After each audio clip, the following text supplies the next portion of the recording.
오늘 함께 나눌 말씀 신명기 4장 1절에서 14절 말씀입니다. 신명기 4장 1절에서 14절입니다.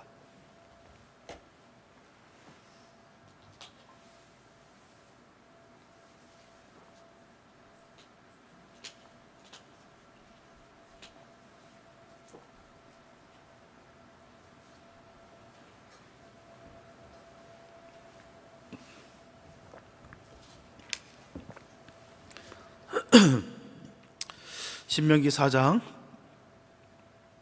1절에서 14절입니다. 우리 귀한 말씀 한 목소리 함께 합독하시겠습니다. 시작.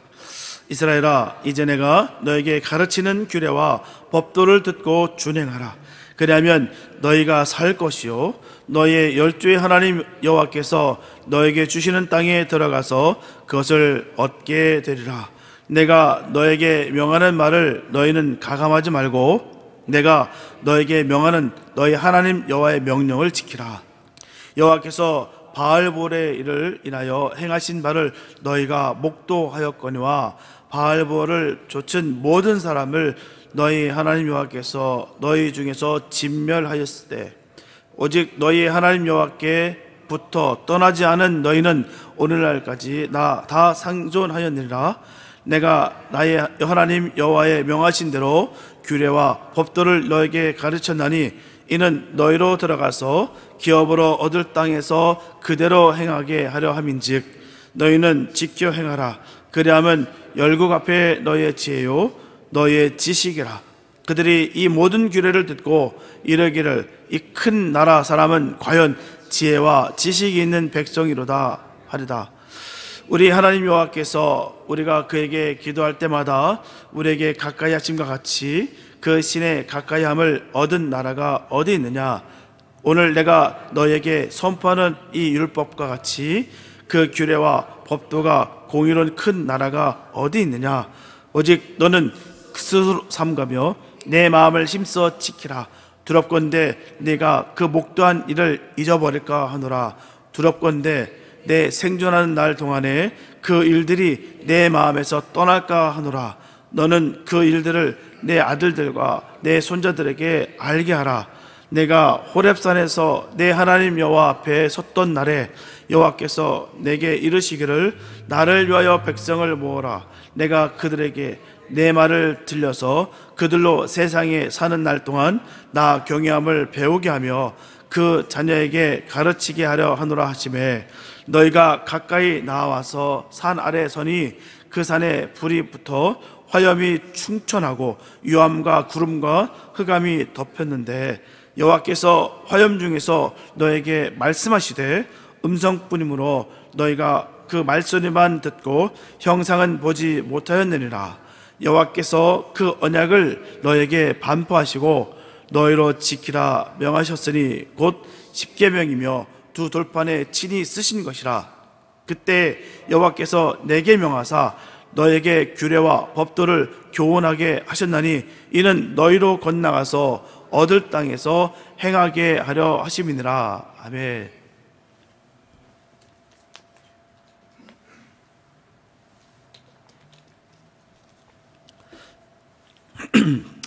이스라엘 백성들이 시딤에 머물렀을 때 바로 이방의 술사 바로 발람의 올무에 걸려서 그곳 모압 여인들과 행음하며 또 그들의 신 바알볼을 섬기다가 하나님의 징계를 받게 됩니다. 바로 2만 4천 명이 죽은 아주 너무나도 끔찍하고 비극적인 일들이 있었어요. 바알부올은 부올 지방의 바알이라는 뜻인데요, 당시 모압 족속이 섬기던 바로 다산의 신입니다. 그래서 오늘 본문에서는 여호와께서 바알부올의 일로 말미암아 행하신 바를 너희가 눈으로 분명히 보았거니와 바알부올을 따른 모든 사람들을 너희의 하나님 여호와께서 너희 가운데서 다 진멸하셨다, 멸망시키셨다라는 것입니다. 여기서 따른이란 말은요, 아하르라고 하는데요, 적극적으로 뒤따르다, 의지적으로 추구하다라는 뜻입니다. 따라서 이 말은요, 단순히 참가하는 정도가 아니에요. 마지못해서가 아닙니다. 남들에 따라서가 아니에요. 모든 우상숭배의 죄를 능동적으로 깊이 개입한 사실을 나타내는 말입니다. 주범이라는 거예요. 공범 수준도 아닌 주범. 근데 모세가 가나안 입성을 앞둔 이 세 세대들에게 이 비극적인 사건을 이야기하는 이유가 뭐겠습니까? 그래서 바로 여호와의 규례와 법도를 떠난 자들이 이 비참한 종말을 보여줌으로써 참 삶과 생명의 원리를 생생히 훈계하기 위함이었다는 것이죠. 너희들 알잖아. 하나님을 버리고 우상을 섬김으로 인해서 어떤 일이 벌어진지 알잖아. 음란함으로 말미암아 그 죽음에 이르는 것 알잖아. 쾌락을 쫓음으로 말미암아 하나님을 멀리하고 버림으로 인해서 너희들이 싹 다 죽음에 이르렀던 거 너희들이 다 알잖아. 모세는 이스라엘에게 하나님의 규례와 법도를 준행할 것을 말씀하면서 이스라엘아, 이제 내가 너에게 가르치는 규례와 법도를 듣고 준행하라 말씀하고 있어요. 규례는 대개 도덕법, 의식법, 시민법, 사회법 등과 같이 세부적으로 규정된 법규를 가리킵니다. 법도는 규례로부터 파생된 인간과 인간, 또 하나님과 인간 간의 그 모든 공적, 사적 권리와 의무를 가리키고 있어요. 성경에서 이 두 단어는 자주 혼용되고 있기 때문에 엄밀히 구분하기는 어렵습니다. 규례와 법도를 준행하라는 것은 결국 말씀을 준행하라라는 것으로 이해할 수가 있는 것이죠. 말씀을 준행하라. 그렇다면 어떻게 준행하라고 하시고 계십니까? 오늘 본문에서 보게 되면 듣고 준행하라는 거예요.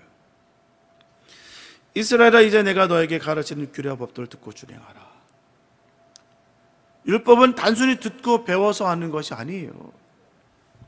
아는 것에서 멈추는 것이 아닙니다. 지식으로 끝나는 것이 아니에요. 온전히 실천해야 할 삶의 원리인 것이죠. 눈이 전하고 있는 말씀 중에 율법은 지키는 것이 아니에요. 지켜져야 되는 것이죠. 아는 것에서 듣는 것으로 멈춰서면 아무 의미가 없습니다. 이런 사실은 야고보서 4장 17절에서 사람이 선을 행할 줄 알고도 행치 않으면 죄라는 말씀에서부터도 우리가 확실히 알 수가 있습니다. 행하는 줄 알면서도 마땅히 이 일을 해야 되는 줄 알면서도 안 하는 게 죄라는 거예요. 선은요, 단순한 윤리적 도덕적 선이 아닙니다. 바로 하나님의 선한 말씀과 뜻을 가리키고 있는 거예요. 하나님이 선하다 하면 선한 것이고요, 하나님께서 악하다 하는 것은 악한 거예요.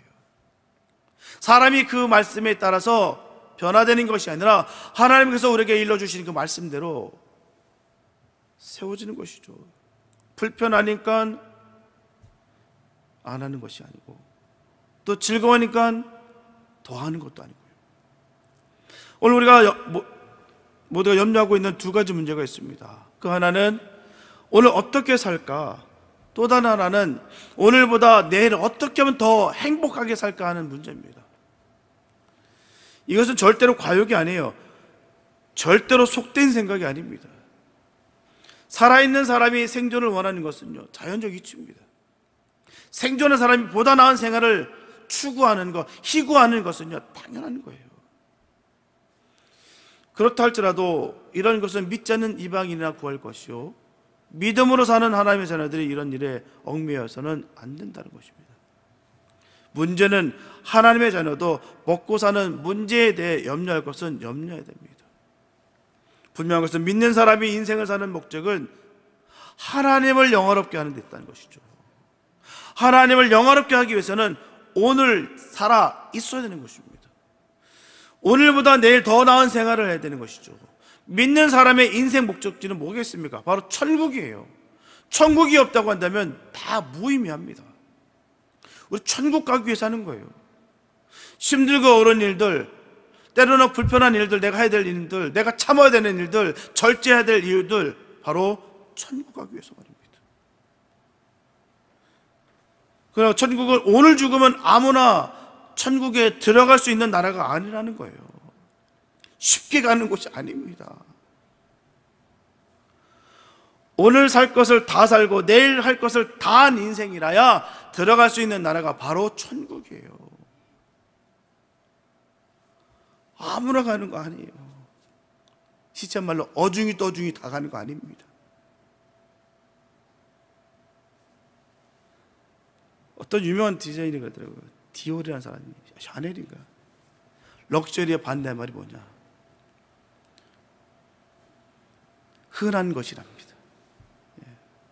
뭐 천한 것, 뭐 이런 뜻이 아니라 럭셔리의 반대말은 흔한 것. 천국이 흔해 빠지면 그게 천국이겠습니까? 아무나 들어갈 수 있다면 그게 천국이겠습니까? 주님을 믿어야 가는 것이죠. 예수를 믿어야 갈 수 있는 것이죠. 예수를 믿음으로 말미암아 오늘 하루하루를 매일 감사하며 살아갈 수 있는 삶, 그런 인생이라야 들어갈 수 있는 나라가 바로 천국입니다. 천국은 오늘과 내일이라는 그 다리를 다 건넌 후에 들어갈 수 있는 나라예요. 그래서 천국은 하루 이틀에 들어갈 수 있는 나라가 결코 아닙니다. 그러고 보면 믿지 아니하는 사람보다 믿는 사람에게 있어서 오늘과 내일을 어떻게 사느냐는 것이 더 절실한 문제라는 것을 알 수가 있어요. 세상 사람들만큼 대충 그럭저럭 살아가는 것이 아니라 하나님의 자녀로서 매일매일 신중하고 감사하며 복되게 살아가야 되는 것이죠. 하루하루가 절실해야 되는 거예요. 오늘을 잘못 살면 내일이 없습니다. 그리고 내일이 없으면 천국도 없어요. 그렇기 때문에 믿는 사람일수록 오늘과 내일을 어떻게 사느냐 하는 것이 더 중요합니다. 오늘은 어떻게 살까? 내일은 어떻게 살까? 사는데 어떻게 사는 게 있어? 사는 대로 막 살면 되는 거 아니야? 절대로 그렇지 않습니다. 사는 데는 기준이 있고 표준이 있어요. 무엇을 해야 되고 무엇을 하지 말아야 되는 법도가 있습니다. 잘 될 때는 문제가 없어요. 그러나 잘못될 때 이러한 기준이나 표준이나 법도를 세워놓지 않으면 삶을 포기해버리고 만다는 것이죠. 사람이 살다가 삶을 포기하는 것보다 불행한 일은 없을 거예요. 삶을 포기한 사람은 살았으나 죽은 것 같고 살았으나 죽은 것만 같이 못합니다. 그래서 살 바엔 보람 있게 살아야 되고요. 살 바엔 오늘보다 내일을 더 복되게 살아야 되는 것이죠. 그렇다면 어떻게 하면 오늘보다 내일을 더 복되게 살까요? 이제 내가 너에게 가르치는 규례와 법도를 듣고 준행하라. 그리하면 너희가 살 것이요 너희 열조의 하나님 여호와께서 너희에게 주시는 땅에 들어가서 그것을 얻게 되리라 라고 본문에서 분명히 말씀하고 있어요. 이 말씀은 비단 이스라엘 백성들에게만 주신 말씀이 아니에요. 오늘을 사는 현재 우리에게도 하나님은 말씀하십니다. 너희는 이제 내가 너에게 가르치는 규례와 법도를 듣고 준행하라. 그리하면 너희 조상의 하나님 여호와께서 너에게 주시는 땅에 들어가서 그것을 얻게 되리라. 우리 한국 사람들의 조상들이 오늘까지 살아온 생활의 기준과 표준이 무엇이었을까요? 무속신앙과 유교도덕이라고 봅니다. 무속신앙과 유교의 도덕은 그대로 우리 한국 사람들의 전통적 생활 양식이었어요. 대대로 물려내려오는 이야기들입니다. 이를테면 추녀끝, 버선코, 된장찌개, 김치, 온돌빵, 마루, 헛간, 숟가락, 바가지, 돗자리, 추석, 설, 세배, 차례 등등. 우리 민족 고유의 생활 습관 속에는요, 천신, 자연신을 숭배하는 바로 무속신앙과 공자, 노자, 맹자, 인의를 숭상하는 유교적 윤리도덕이 물 흐르듯 그렇게 계속 흘러오고 있었어요. 우리 조상들은 이런 것들이 나쁜지 좋은지 옳은지 그런지 비판조차 하지 않고 그냥 살아왔습니다. 그게 참 깔려있어요. 우리들에게요. 이상하게 말이에요. 그 문지방 밟으면 안 될 것 같아. 그게 뭐라고요? 문지방, 서양 사람들 왜 누가 그거 문지방 밟는다 뭐라고요? 우리 어른들이 야야 그거 밟지마. 야 귀신들아. 문지방도 못 밟았어요. 야 다리 떨지마. 복나라가 다리 떠는 게 어쩌세요? 뭐 그부터 시작해서 야 저녁에 손톱 깎는 거 아니야. 왜요? 불편하면 깎으면 되지. 괜히 이게 막 찝찝해. 막 뭔가 진짜 그렇게 될 것 같아. 막 진짜 문지방 밟으면 귀신이 들어올 것 같고 막 찝찝해. 막 다리 떨면 진짜 복이 날아가나? 막 떨고 싶은데 손톱 깎는 거 그게 뭐 어쩌라고. 근데 그게 막 찝찝하면 오죠. 왜? 들은 게 하도 많으니까. 기독교가 한반도에 들어옴으로 말미암아 우리는 우리의 전통적 생활 양식에 비판해 보게 되었다는 것이죠. 선교사들을 통해서 성경적 생활 윤리가 강조되자 우리의 생활 양식에도 잘못이 있다는 것이 드러났어요. 예전에는요, 병원이 어디 있습니까? 선교사가 들어오기 전에 무당들이 의사였고요, 상담사였고요, 다 그런 역할들을 했었어요. 그래 부족 하나 써주면서 다 낫고. 약이 어디 있습니까? 엄마 손은 약손, 배 쓰다 보면 진짜 배가 낫는 것 같고. 그런 게 다 일종의 전통적 역사 아니겠습니까? 무당한테 가가지고 상담하고 굿하고 부적 써서 애군을 막으려고 하고. 그게 보편적 가치였었어요. 우리들의 전통적 생활 양식보다 더 좋은 생활 양식이 있다는 것을 알게 됐다는 것이죠. 주님의 말씀이 들어온 후부터 말입니다.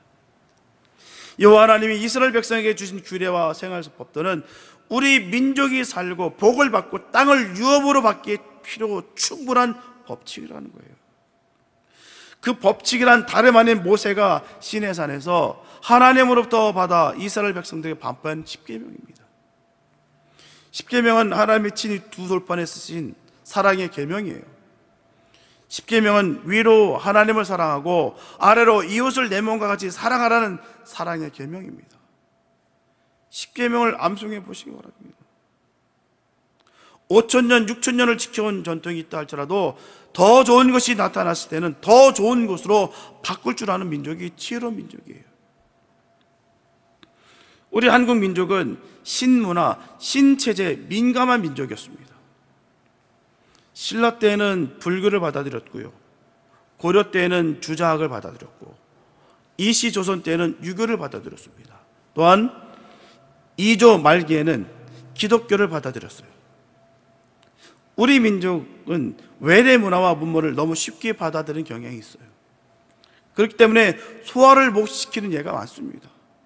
기독교는 너무 손쉽게 받아들인 반면에 기독교의 사상이 우리의 생활 속에 충분히 용해되지 못한 것들이 참 많다는 거예요.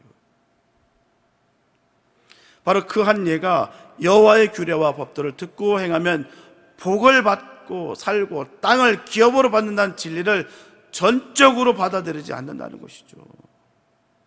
아직도 우리 한국 사람들의 머릿속에는 점쟁이가 하는 말대로 하면 애군을 면하고 행운이 온다는 것은 믿어도 여호와 하나님의 그 규례와 법들을 지켜 행하면 애군을 면하고 행운이 온다고는 믿지 않는다는 거예요.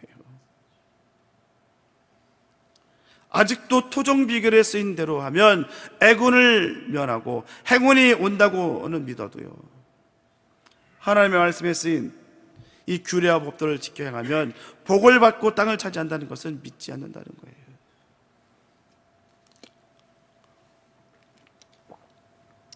하나님이 점쟁이만 못할까요? 하나님의 말씀이 토종 비결만 못하겠습니까? 하나님의 말씀이 풍수지리만 못하겠습니까? 아직도 많은 한국 사람들의 의식 구조 속에는 유일신, 여호와 하나님에 대한 신앙보다는 우연과 요행을 바라는 이 무속 신앙에 더 젖어 있다는 거예요. 하나님을 믿는 것인지 수많은 신 중에 하나를 믿고 있는 것은 아닌지 분간이 안 되는 것 같다는 거예요. 예전에 그런 얘기도 있더라고요. 중국 분들이 여기 와서 예수 믿는 경우가 있는데 그분들은 그렇대요. 미국 왔으니까 이제 서양신도 한번 믿어보자, 이런 식으로 믿는다 그러더라고요. 그러니 헌신이 어디 있으며 그 안에 그런 뜨거운 열정이 어디 있냐는 것이죠. 서양신 하나 믿어보겠다 라는 마음으로 하니 그게 어찌 그 안에 새로운 새 옷을 입을 수 있겠냐라는 것이죠. 이제는 조바람들도 그렇고 우리 민족도 옛 구습을 버릴 때가 됐다는 것이죠. 우리 신앙도 마찬가지예요. 옛 것은 버리시기 바랍니다. 주님의 말씀으로 입으시기 바랍니다. 내 안에 있었던 그 잡단, 그 무속적인 것들 다 버리시고 하나님의 말씀으로 채우시기 바랍니다. 기독교의 사랑의 윤리는 생명력을 가진 참 생활의 양식이라는 것도 알게 됐어요.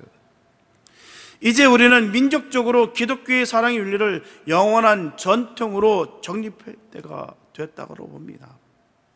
그렇게 하기 위해서는 여호와 하나님께서 우리에게 가르쳐 주신 규례와 법들을 듣고 지켜 행해야 될 줄 믿습니다. 그렇게 하기 앞서 함과 유의해야 될 일이 두어 가지가 있습니다. 첫째로 여호와의 규례와 법들을 마음으로 힘써 지켜야 되는 것입니다. 다시 말씀드리면 율법의 정신을 바로 이해해야 된다는 말입니다. 율법의 정신을 바로 이해하지 못하는 것은 유대인들도 마찬가지였어요. 유대인들은 안식일을 거룩하게 지키라고 하는 것을 안식일이 시작되는 시간과 끝나는 시간에 집착했다는 거예요. 단순히 안식일은 무엇을 하지 말아야 하는 날로 다 오해했다는 것입니다. 그럼 예수님 어떻습니까? 안식일은 예배하고 선을 행하는 날로 바로 해석했다는 거예요. 선을 행하라는 거예요. 하지 말라가 아니라, 그날은 아무것도 하지 말라가 아니라 행하라는 거예요. 우리 옛날 어릴 때 뭡니까? 주일날 아무것도 못 사 먹었어요.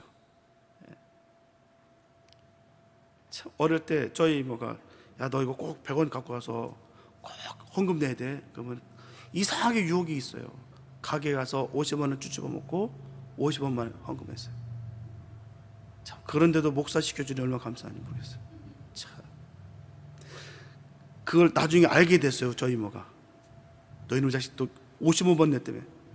그걸 다 알게 되고, 그러면은 50원은 줄 테니까 이건 너 쭈쭈만 사 먹고 100원은 꼭 헌금 내야 돼. 머리를 굴려서요, 50원은 쭈쭈만 사 먹고 50원은 내 주머니에 넣고 50원은 헌금 내고. 예. 예. 그런데도 목사 시켜줘서 얼마나 감사하죠. 예. 예. 어릴 때 그랬어요. 막 주일날에 뭐 사는 거, 뭐 하는 거 일찍 근무했습니다. 요즘은 뭐 그런 게 다 없어졌어요. 왜? 예수님께서 말씀해 주셨기 때문에. 그 거룩한 삶은 그 주일 하루가 아니라 일주일 내내 우리는 거룩해야 되는 거예요. 하나님과 함께 삶을 살아가는 것이죠. 그래서 하지 말아야 될 것은 하지 말고 해야 될 것은 해라 하는 것이죠. 매일매일이 거룩하여라. 매일매일이 예배 드리는 삶을 살아라. 그게 예수님께서 주신 말씀입니다. 유대인들은 부모를 공경하라는 그 계명을 고르반 되었다라고 하고서 부모를 공경하지 않았어요. 내가 주일 했으니까 부모는 뒷전으로 괜찮아. 나는 하나님께만 충성하고 하나님께만 초점 맞추면 다 끝난 거야. 귀찮으니까. 근데 예수님 뭐라고 하십니까? 하나님이 하셨던 말씀은 하나님께 바치는 것보다 먼저 눈에 보이는 부모를 공경하라 하셨다는 것이죠. 유대인들은 살인하지 말라는 계명을 목을 쳐 죽이지 말라는 것으로 오해했어요. 사람을 죽이지 않으면 나는 살인을 한 것이 아니다라고 여겼는데, 예수님은 형제를 미워하고 나가라 하는 자는 다 살인자라고 했어요. 유대인들은 남의 아내와 간통하는 것만 간음이라고 생각했습니다. 그러나 예수님은 여자를 보고 음욕을 품는 자마다 간음하니라고 말씀하셨습니다. 유대인들은 이는 이로 눈은 눈으로 갚으라는 그 말씀을 보복의 원리라고 생각했으나, 예수님은 오른편 뺨을 치는 자에게 왼편 빤도 돌려달라는 말씀하셨어요. 즉 그것은 보상의 원리라고 말씀하셨습니다.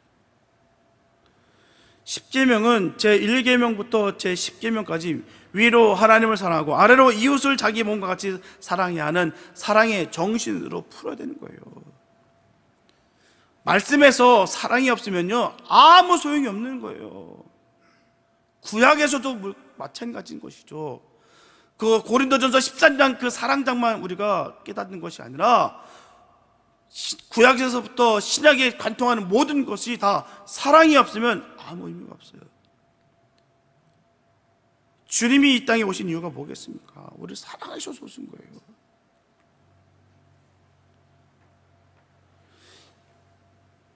십계명뿐만 아니라 모든 규례와 법도도 그 법을 주신 법의 정신, 바로 사랑을 바로 깨달아야 된다는 것이죠. 율법뿐만 아니라 예수님이 가르쳐 주신 그 복음도 복음의 정신, 그 사랑을 바로 풀이하고 바로 적용해야 되는 거예요. 문자대로 한다고 바로 하는 것이 아닙니다. 조문대로 한다고 바로 하는 것이 아니에요.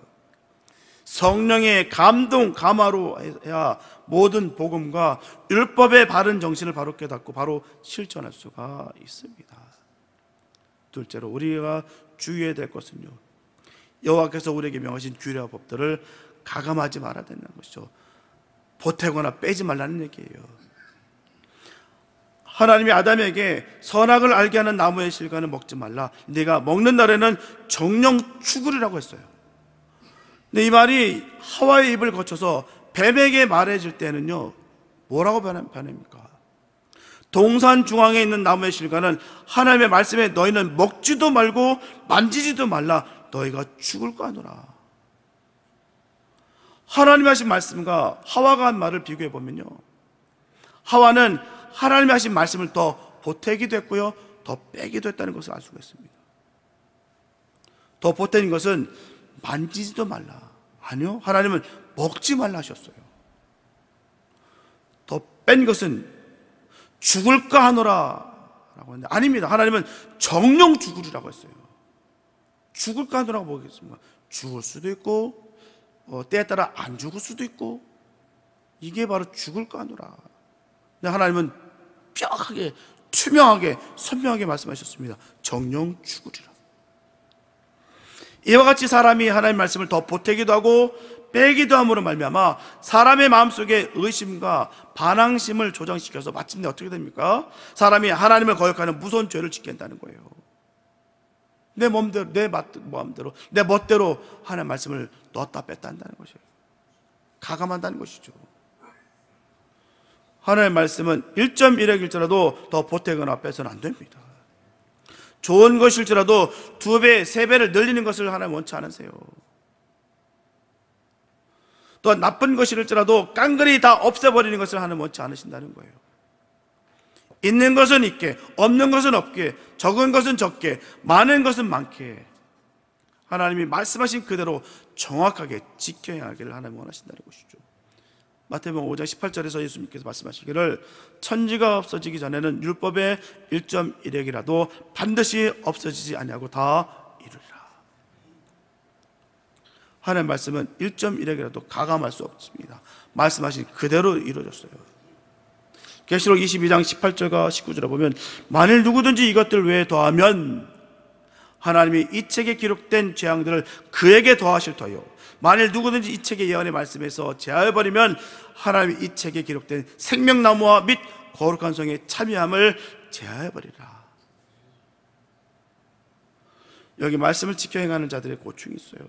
하나님 말씀하신 정신대로 바로 깨닫는 것과 하나님이 말씀하신 그대로 가감없이 실천 준행을 할 때 이 두 가지가 원리가 서로 상치되는 것을 경험하게 됩니다. 1.1핵이라도 가감하지 않으려고 하다 보면 문자적 해석에 치우치게 되고요, 말씀의 정신을 바로 이해하기 위해서 폭넓게 생각해 보면 1.1핵이라도 가감하지 말라는 계열을 어기지 않을 수가 없게 된다는 거예요. 역시 여기에는 성령이 가르쳐 주시는 지혜들을 하면 율법에 1.1핵도 가감하지 않으면서 율법 속에 간직된 사랑을, 정신을 바로 깨달을 수 있게 된다는 것이죠. 성령으로 인도하심 받기 바랍니다. 우리 인간은 어찌 그걸 다 지킬 수 있냐는 것이죠. 우리의 연약함을 아신 그 주님께서 우리의 가장 선함을 기억하시고 마흔 머리로되 육신의 약함을 아신 그 주님께서 우리에게 주신 말씀이 뭐겠습니까? 우리의 최선을 말하시는 거예요. 우린 최선만 다하면 되는 것입니다. 우리에게 최고를 요구하신 적이 없어요. 최선을 요구하셨죠. 우리 중심을 보시는 거예요. 그 성령의 감동으로 감화로 믿음 가운데 행하시기 바랍니다.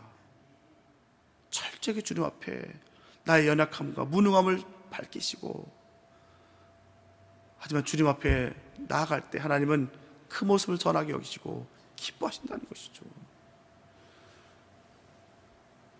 그 은혜가 있길 바랍니다. 성령 충만함이 있기 바랍니다. 그 안에 늘 사랑이 있기 바랍니다. 하나님의 말씀은 사랑이에요. 하나님의 사랑이십니다. 사랑이 빠지면 아무것도 아니에요.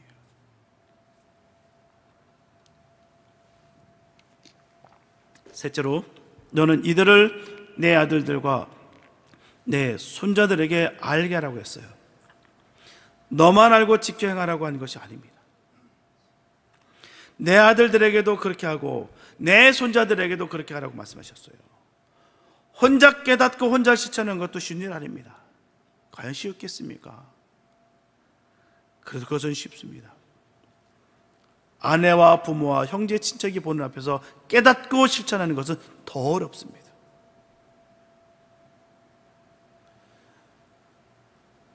나는 거룩하게 내 스스로는 최면에 걸려서 스스로 쏘을 수 있으나 주변에서 보면요, 냉철하게 봅니다. 그래서 주변에서 인정받는 게 얼마나 어려운데요. 정말 주변에서 인정 못 받으면요, 무너지는 거예요. 그래서 어렵다는 것입니다. 스스로 혼자 잘 믿는 척하고 스스로 잘 한다라고 착각 속에 있는 경우가 얼마나 많은지 몰라요. 내가 제일 잘 믿는 줄 알아요. 참 너무 괴로워요. 그 영적 바리새인들랑 통화하면요, 통화 내내 남욕만 합니다. 자기는 정결해요. 정말 자기는 정확하게 합니다. 근데 제가 보는 눈도 그렇고 주변에서 보는 눈도 그렇게 보지 않아요. 스스로 착각 속에 있는 거예요. 얼마나 무서운지 몰라요. 정말 주님 안에 그 하나님의 영이 거하는 믿음의 종들의 그 하나하나의 증언은요, 사랑의 말밖에 없습니다. 다 사랑해요. 근데 바리새는 달라요. 이게 잘못되고 저게 잘못되고 이게 잘못되고 계속 남욕만 합니다. 제가 4시간 한번 내가 들어본 적 있어요. 내내 욕만 하는 거예요. 와, 진짜 시쳇말로 징글징글 하더라고요. 아니에요. 정말 하나님의 영이 임하면 이 모습도 사랑이고 저 모습도 사랑해야 된다고 하고 이 모습도 품어야 된다고 하고, 그게 하나님의 백성들의 모습이고 그게 바로 하나님의 종의 음성이에요. 나 혼자 잘 믿는 것 같은 거는 할 수 있어요. 스스로 쏘으면 되니까요. 스스로 체면 걸면 되니까요. 그러나 아내와 부모와 형제 친척이 보는 앞에서 깨닫고 실천하는 것은 너무 어렵다는 것이죠. 그보다 더 어려운 것은 자식, 손주 아들 보는 앞에서 깨달아 실천하는 것입니다.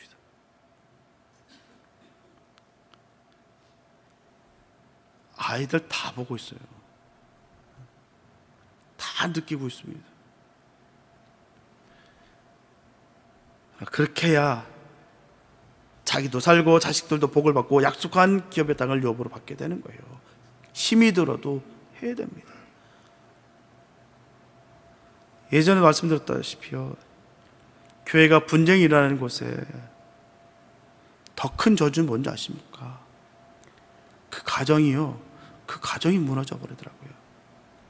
자녀들이 예수를 안 믿어요. 맨날 엄마 아빠들 가서 맨날 욕하는 그 교회를, 그 아이들이 얘기가 그렇다고 하더라고요. 파킹랏의 기적이래요. 집에서나 집에 갈 때까지 차 안에서 막 욕하다가 교회 파킹랏만 탁 들어오면 거룩하게 바뀐대. 그래서 탁 내려오자마자 할렐루야. 그래서 야, 아이들이 야, 파킹랏의 기적이구나.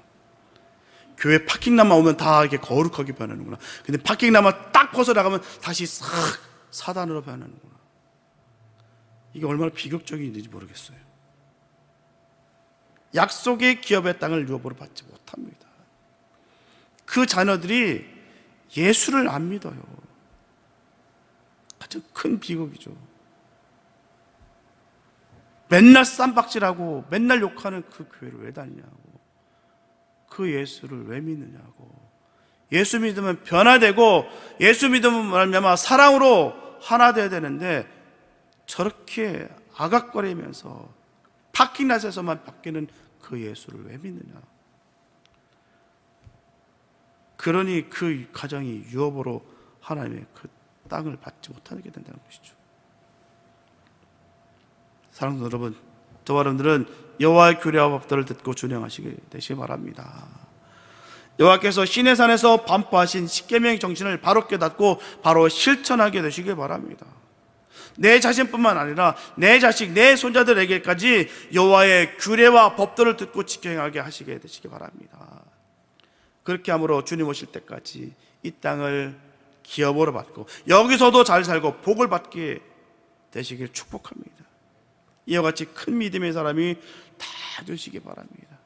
기도의 사람, 말씀의 사람, 하나님 제일 주위에 믿음을 가진 주님의 큰 일꾼들이 다 되어서 한평생 복받는 인생 살아가는 저런 되시기를 예수님으로 축원합니다. 기도합니다. 사랑해 주님 감사합니다. 아버지, 하나님의 은혜가 함께하기 원합니다. 가식적인, 외식적이면 다 갖다 버리게 하여 주시고 신실하고 진실되게 주님 앞에 우리의 모습을 보이며 주님 앞에 무릎을 꿇고 나아갈 수 있는 복 있는 삶 되게 하여 주시옵소서. 주신 말씀을 감사하며 받아들이게 하여 주시고 내 안에 사랑이 무너질까 늘 몸부림치며 주님 앞에 기도하며 나갈 수 있는 복된 주의 자녀들 되게 축복하여 주시옵소서. 때가 찼던 것이 보입니다. 아버지, 얼마나 무서운지요. 세상엔 곳곳에서 전쟁이고요, 기근이고요, 정말 땅덩어리가 지금 바다에 수장되는 것도 보입니다. 하나님, 이때 어찌 우리가 세상 정욕에 빠져서 살 수 있겠습니까? 하나님, 우리를 불쌍히 여겨주셔서 주의 말씀을 바로 새겨서 하나님 뜻을 온전히 이룰 수 있는 복 있는 주의 종들에게 축복하여 주시옵소서. 주의 은혜가 함께해 주시옵시고 주의 말씀을 꽉 붙잡고 나가서 하나님 뜻을 이루어갈 수 있는 복 있는 삶 되게 하여 주시옵소서. 주께서 이끄실 것을 믿사옵고 우리를 구원하신 예수님의 이름으로 기도했습니다.